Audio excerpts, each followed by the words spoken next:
หักเจ้าจริงบอกเคยลวงตาให้ใจไปหมดบ่เหลือยังไว้แต่เจ้าบอกว่าหักอายบ่ไหวให้จบเอาไว้แค่คำว่าผ่านมาคำเว้าเจ้าวันนั้นมันยังดังอยู่บอกให้อายหูว่าใจเจ้าหมดหักที่อายให้มันบ่มีค่าเป็นแค่เวลาที่เจ้าหลงผิดไปพอสำนี้เด้อความหักของเฮาบอกขอรังเจ้าถ้าใจเจ้าบ่มีอ้ายยอมเจ็บยอมแพ้วันนี้ให้เจ้ามีชีวิตที่ดีกว่าเดิม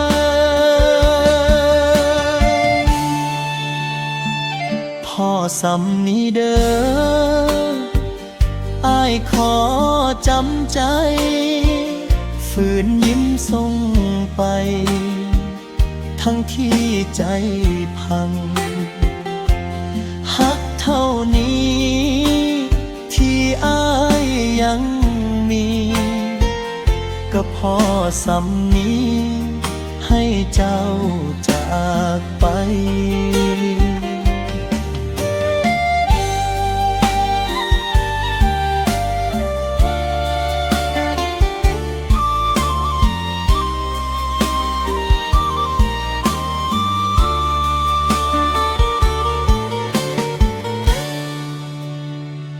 ทางที่เจ้าฝันอ้ายคงบ่ถึงขอให้สอดซื่อกับคน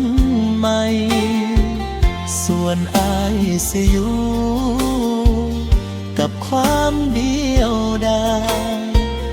คอยเยียวยาใจตามกาลเวลาพอ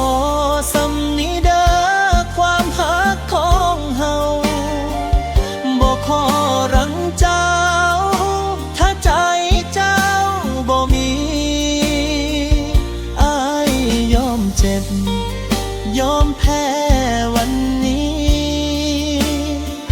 ให้เจ้ามีชีวิตที่ดีกว่าเดิมถ้ามือใดเจ้าคิดทอดวันเก่าขอให้หูเด้ออ้ายเคยหักแท้แต่วันนี้อ้ายขอแพ้ให้ความหักเฮาพอสำนี้เด้อ